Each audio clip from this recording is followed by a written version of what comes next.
Hello, everybody, and welcome to another LinkedIn Live interview with me, Tom Derry, the CEO of the Institute for Supply Management. We're here today to talk about the Utilities Purchasing Management Group, UPMG, conference, which is upcoming in September 12 to 13 in Atlanta, Georgia.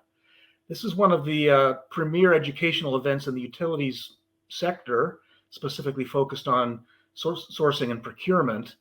It's an annual event and brings together some of the leading thinkers in the field and some of the largest and most influential utilities and their solution providers to have a dialogue around what's happening in the industry and what sources are available to help people deal with the challenges that they're facing and the opportunities they're facing in their business. And today we're very fortunate to have Conrad Snover, the president of Procurability, who is a domain expert both in the utility sector and in procurement overall.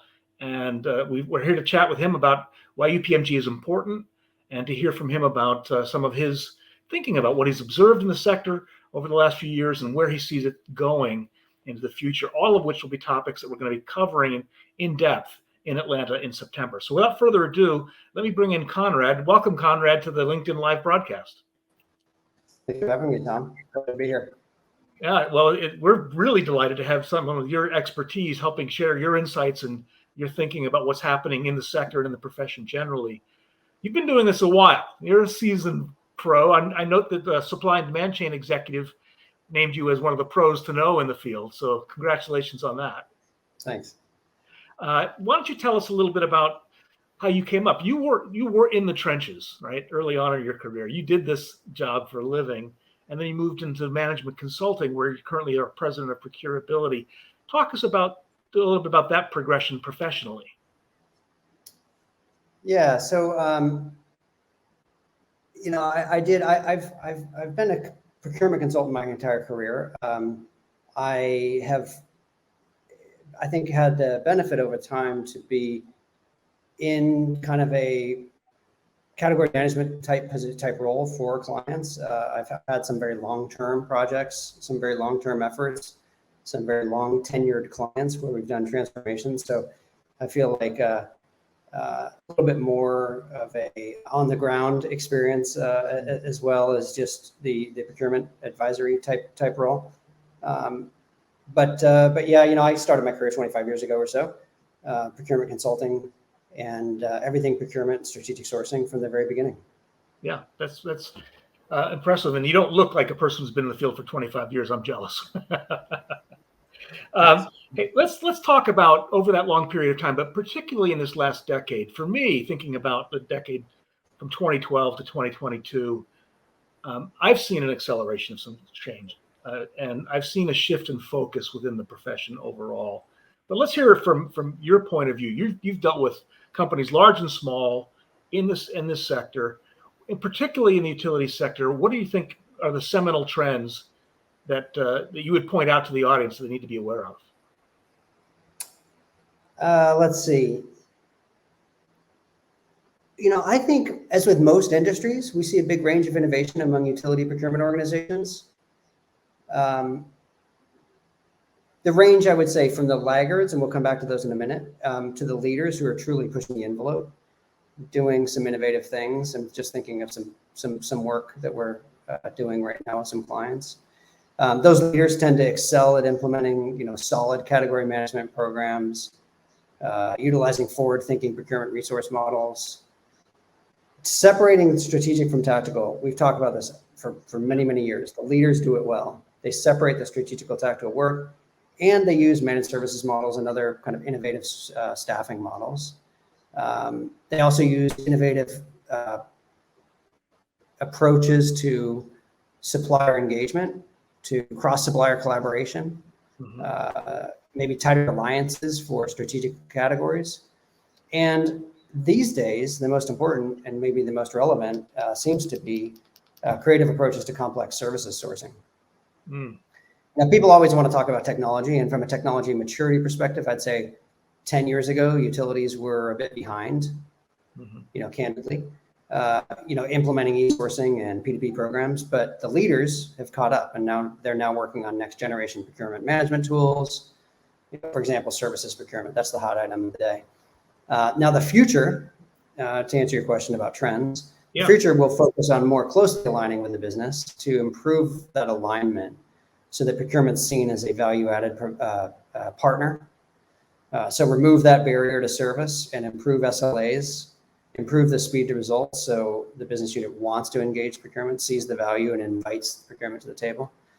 I don't think these leading, we do work outside of the utility industry as well, which I think makes us especially well positioned to provide a perspective on best practice procurement outside of utilities and best practice procurement within the utility space. And there are some differences. Like, for example, leading utility procurement organizations are not working with software developers to write custom software in months, right?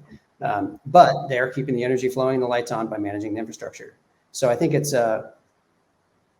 just a different approach, a different industry, a different approach. Now, unfortunately,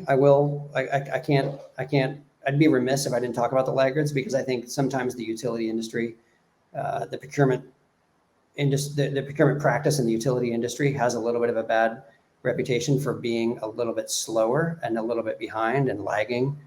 And candidly, there are of course utilities who are not keeping pace. Mm-hmm. They struggle to rise up out of that transactional procurement model and earn that seat at the table. But on the other hand, that's probably the case in every industry. So definitely not a slam on the utilities, but more on those laggards, but more acknowledge that the utilities procurement organizations are doing quite well. I want to follow up on a particular point. This is jumping ahead a little bit, but in our previous conversation, you mentioned something that I find very interesting, which is the ability of leading procurement teams to source for innovation with their suppliers. And the reason I want to cover that topic, when I think about the effect of the pandemic on many industries over the last 2.5 or 3 years, we've experienced widespread supply disruptions and shortages. And it's made it a CEO level topic, right? A board level topic, this era of risk that we've entered into. And it seems to me that in a situation where energy is so volatile in the world today, right? The need to address increasing levels of demand and introduce new technologies into the sectors so we can more efficiently supply energy where it's needed, that's maybe heightened the strategic role of procurement in that sense because the environment has changed. Would you agree with that assessment? And do you think that's something we need to pay attention to? I do. And I think the role of procurement's integration with those suppliers is changing. And procurement has an opportunity to influence the supply base, to influence the strategic direction of the business more so than any other group. I mean, who has access to more to as many to all the suppliers? Procurement does, right? Nobody has access to as many suppliers as procurement does. So when the utility, it used to be utility wanted to do something, change some cybersecurity language or something, some contractual element. Obviously, procurement gets it done. Hey, we need to improve our cash management. Okay, obviously procurement gets it done, changes payment terms. We change our cash management program. With innovation, it's no different. Procurement is very well positioned to lead the charge to identify which suppliers are innovative. And in fact, we see in other industries, not quite so much in the utility industry, but it's certainly no reason it couldn't happen, is that procurement leads the charge for identifying which suppliers might be good acquisition targets that might be a great add to the portfolio from a strategic business operating model. So, okay, how does that translate to the utility? You look for an alliance partnership. You look for your category, you look at your category, you create a plan for managing it strategically, and you say, who fits where? And you said something that I want to touch on, Tom. There seems to constantly be a swing from alliance to diversification. I think we all heard the story that just-in-time inventory worked terrific. It worked really, really well until 2.5 years ago. Mm-hmm. 2.5 years ago, we had some supply chain challenges, and now we didn't have any inventory. We have clients who were trying to procure bicycles from China, containers full of bicycles from China. Well, they couldn't, and they didn't have any inventory. There was no warehouse, and they were asking me if I knew the CEO of Maersk Shipping, and I could call him up and say, hey, put that container on the boat for me really fast and get it over here. And I said, how about we build a warehouse and let's do some inventory management. And again, this is where utilities do a great job. Slow, stodgy? No, not at all. Thoughtful, strategic, careful, calculated, and leads utilities to great long-term sustainable models. Now, in terms of innovation, I think, procurement's well positioned. Yeah, that's a really interesting point. We let's talk about again in the broad context. I hear this consistently across industries today that the number one mission of procurement has changed because of the crisis we've been through in the last 2.5 years. It's not about managing total cost. It's about assurance of supply. And one of the ways that's been manifested is that people are intentionally holding more inventory. ISM research shows that more than a solid majority of firms are intentionally carrying more inventory than they normally would as a buffer against, stockouts and, operational issues and production and so forth. So it sounds like you're seeing that, and people are being more strategic about managing. Now, there's a working capital cost to that, right? But in the meantime, keeping operations running, particularly at something we can't have utilities not operating, right? It's too foundational to the economy, obviously. So it makes sense that people would pivot and adopt new strategies in response to the challenges they were facing. I think utilities are really well positioned for this because just-in-time inventory is never a thing that utilities did. Storm stock, spares, and sharing of critical parts during emergencies between utilities. These three strategies have positioned utilities well to weather the ups and downs. Now, it doesn't mean that there's no part that they're going to run out. And so we have different utilities, clients with different issues. Some are running out of distribution transformers, some are not. Some are happy to share, some are concerned to share. So it's interesting to see. It's like everything's great when times are good. When you have a real global supply chain challenge like we had, you realize where the weak points are, and you say, which warehousing and inventory management strategy worked? Should I have retained it all? Should I have outsourced it? Should I have and what level of outsourcing should I have done? We have some clients who keep it all in-house. We have others who leave it a supplier warehouse that's just owned the supplier down the street, and others that are like, hey, just bring it when I need it. And those strategies, as you can imagine, had very different results for the last 2 years. I want to contrast that with healthcare. One of the things that I find to be troubling about healthcare is that during the chronic shortages of personal protective equipment in the depths of the pandemic, there was very little sharing of who had what levels of inventory, whether it was latex gloves or surgical gowns or face shields. And I've asked executives in that industry, do they think they'd be able to get to a point where they could share information? And there's dogged resistance to that idea. So hearing that in the utility sector, people are willing to share information around that, actually, I think is a very refreshing example. I just want to bring that up as something I thought was particularly relevant. I want to move on to, you've developed a very consistent framework in your career about what really gets results. Wherever you are in your maturity level as a procurement organization, whether you're kind of foundational or you're more mature, you have a very consistent framework that you apply to help people get to that next level, whatever their next level needs to be. I thought you could share that framework with the audience and walk us through that very methodical process that you've developed. So I got a whole bunch of them. Let me think about the. Well, I think you start with procurement's an enabler of the business, right? That's the foundation. Exactly. That's you spot on, and that's where I always go. It's number one, procurement exists to enable the business. Procurement. We had a project once where the situation was basically procurement thought they were driving the business, making the business decisions, driving strategy, making supply decisions, making award decisions, everything, et cetera. And that did not end well for procurement, for that leader. So that was left a great impression on me, and that is my priority number one, which you and I have talked about before. So procurement exists to enable the business. Number two, procurement should be center-led or centralized. Number 3, strategic sourcing works. Number 4, from our perspective, consulting exists to enable our clients and to solve problems they often don't know how to solve themselves. So kind of a spin on number 1, right? Procurement exists to enable business. Consulting exists to enable the client, to enable the business. So I don't know. Let me talk through each one of those here quickly. Yeah.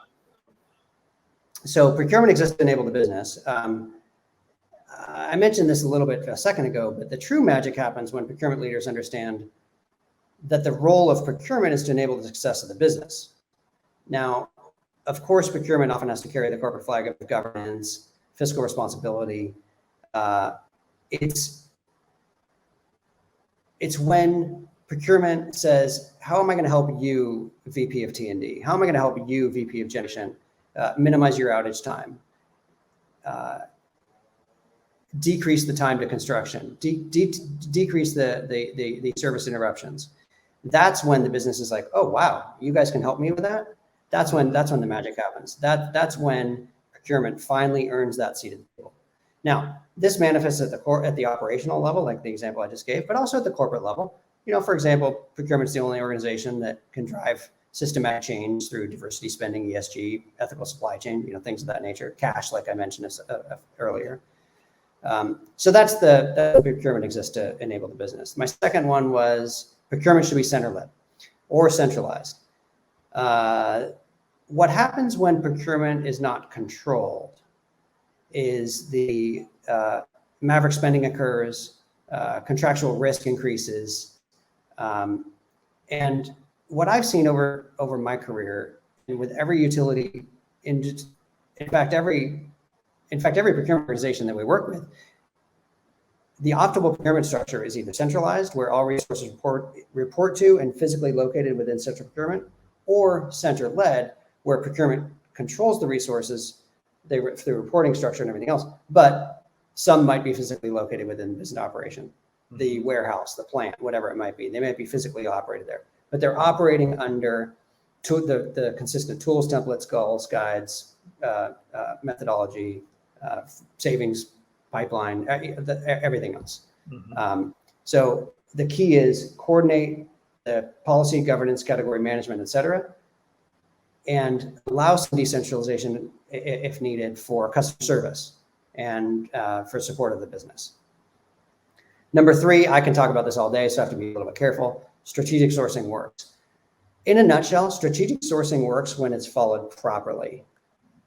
And you will get the results you need if you follow the process. Spend assessment, demand and specification management, stakeholder engagement, gated review process to ensure approvals along the way, supplier engagement management on equal footing, negotiation management and strategy, determining your evaluation criteria before you send out the RFP. There are some like key tenets that drive success. And what I've seen in the past is somebody will tweak something and decide that they don't have time and they'll skip a step and the whole thing will fall apart. They won't get approval. They won't do something the right way. So I built my sourcing knowledge from sourcing complex categories. I go back in my career, you asked about this earlier. I go back in my career, I started with pole replacement, expanded to overhead distribution, then added transmission, then added underground. On the material side, started with distribution transformers. Then we expanded to all electrical equipment. These are category strategies, sourcing events. Through each of these experiences and dozens more, I basically learned how to optimize spend and maximize savings by structuring the category to be managed in a way that aligns with the supply base. So, all right. So follow the process, don't skip steps, and align your category with what your suppliers do, not the crazy way your organization's structured internally. That's my number 3. And then the number 4, I should say, is, consulting. And this is like, from our perspective, from procurability's perspective, we exist to enable our clients and to solve problems that the clients can't solve themselves. So our clients call us when they have problems they need help with, right? Sometimes those problems are clearly stated and they have clear solutions. For example, get a phone call. I need 4 category managers in 6 months for 6 months, and they need to be here on Monday. All right, boom, done. I can do that. That's very clear. Other times it's not so clear. Like, hey, I know my procurement organization is sub-optimized. and it needs improvement, but I don't know where to start. Mm-hmm. Okay, so now I have to like, the problem is I don't know what the problem is, right? Yeah. I know there's a problem, but I don't know where it is. So now, spending a career in procurement consulting, it's empowered me to learn how to troubleshoot situations like this. So this is where you asked earlier about frameworks, and this is where we've got it dialed. This is the tightest. We have an assessment framework that has been well thought through, well constructed, and perfected over 2.5 decades. And it basically takes the problem statement, even if it's undefined, and we work through it in a structured way to enable the client success, to build that procurement strategy roadmap or whatever it is, whatever that outcome is. I think there's a key point here, and it's a consistent theme of your remarks, the criticality of not taking shortcuts. There's always that temptation to compress time, to eliminate a step, get to results faster.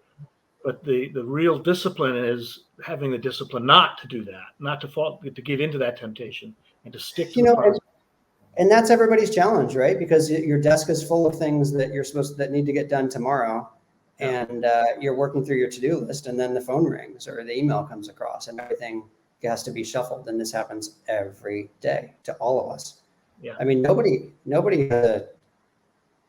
does your to-do list ever go away? Do you ever cross the last item off your to-do list and you're like, this is great, I can take the rest of the day off? No, it doesn't happen, right? Never happens. You just reprioritize, and you reshuffle, and you move things around. So the key, though, is to know when you can do. It doesn't mean you can't do a rapid sourcing process, as taking that example that I kind of harped on a second ago. You can do things quickly. You can do things efficiently. You can maybe do an abbreviated format, but you can't skip the fundamental steps. Yeah, that's a really critical lesson. We've got a few questions coming in from the audience, and my bad, I forgot to mention to people up front, please put questions in the chat. So if there's something that's occurred to you, we still have time to get to those, but we do have some questions that I see have come in. I see this. Let's start. There's one about future-proofing supply chains. Exactly, I saw that too. So this is really interesting, and I talked about this a second ago with just-in-time inventory. The other thing that folks struggle with is the value of alliances, supply alliances. How tight should I align my category strategy, my sourcing strategy with one supplier? And there's sort of the pendulum swings back and forth, right? So over time, people say, oh yeah, alliances are great, let's have an alliance. And then they say, well, no, you should bid everything out. And if you have an alliance, you're not bidding it out, you're basically direct awarding. It's just code for direct awarding. It's not competitive, so you need to bid everything out. Well, that's really inefficient. Okay, let's consolidate it with a sourcing strategy into an alliance. And again, it happens all the time. What we've seen emerge from this pandemic, the clear winner model, the most successful model over the last 2.5 years was something around 80% alliance. You commit to the supplier, you have a long-term commitment to the supplier. They commit to you. They commit to supply you with your needs, and you have buying commitments to them to buy from them for that volume. But then you also reserve some 20% for diversification in case that port gets shut down, in case the cost of fuel is too high and you have to change things, in case some other raw material challenge that supplier runs into. So you have diversification.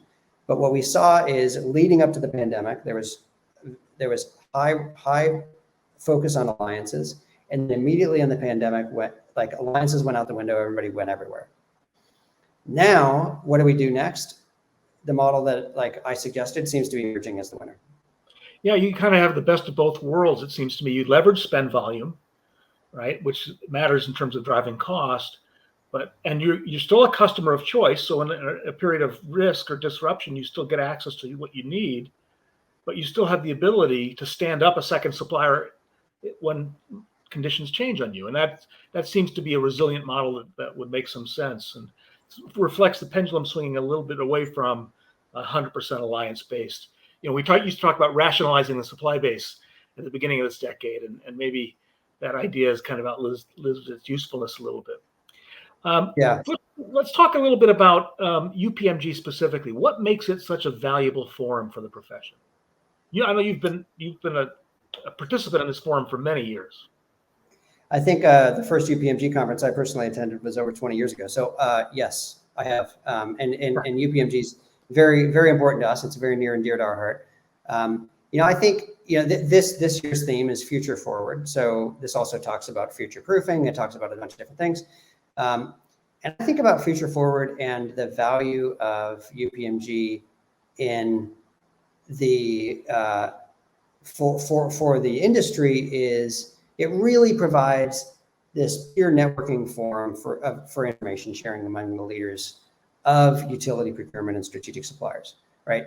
When we go to UPMG, we spend time talking through these issues together. We talk about how much you should spend with an alliance. We talk about how you're sourcing. We talk about how you're dealing with materials from Asia.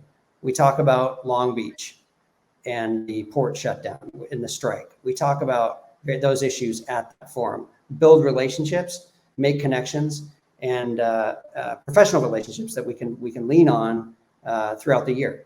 So fundamentally, that's number one, is the peer networking forum for information sharing. And that happens both in an ad hoc basis, like just between sessions, but it also, UPMG does a really nice job of structuring topics and presentations of interest that are especially relevant for the group right now. So there's the structured forum, and then there's the ad hoc stuff after the fact. I think that's I mean, in a nutshell, candidly, what we get out of UPMG. Yeah, well, and we're live this year, right, for the first time in several years, and I think you're speaking to the importance of being in the same place and being able to have those informal conversations, over a break or over a meal, as well as the more structured and formal education. And there's equal value, it seems to me, in both modes of information exchange. And so that's why it's so important that we're live again this year. And I'm sure you agree with that. That's right. I probably, just like everybody else, very much looking forward to actually seeing people in person. So, yeah. All right. Well, listen, we're almost out of time, but I want to work in one more question because it goes back to your idea about being centralized or center-led. The question is, what's the optimum way, I'm paraphrasing a little bit, the optimum way of sourcing in local markets to support the local element of your business when you're a multinational company? What do you think works there? Yeah, so just there's no silver bullet. I don't have a single answer for you, but the model you follow is very similar to the model I described, where there's some balance between alliance and supply diversification. We see this all the time, and the short answer is that you evaluate the value that a large organization can bring, whether it's additional services or security supply, different guarantees, different level of risk, candidly, with support of the local community. I mean, utilities have an obligation to serve the local community. Mm-hmm. They provide, sell electricity. The local community has no choice but to buy electricity from the local utility. So the utility has a responsibility to support the local economy. And I think it's critically important for utilities to buy locally for wherever they can. But look, we all know the limits on that, right? There are no distribution transformers manufacturers in your hometown, but there are construction contractors who can do energy efficiency programs. Mm-hmm. So it's a very thoughtful, category-based approach. Yeah, that's a good answer, actually, Conrad. I appreciate that because they do have a unique responsibility. They are monopolies, right? And they get special rights with that status and certain special responsibilities that go along with that as well. So, hey, listen, I just want to point out that Conrad is an example of the industry experts you'll have an opportunity to meet when you attend the event September 12th and 13th in Atlanta. I encourage you to come. I encourage you to seek out Conrad and hit him up with some more questions that you may have based on what you've heard today, and all the other experts that you will meet when you attend the event. We very much look forward to being there. I'll be there in person myself, And I thank you for your time today, and thank you for joining us in LinkedIn Live.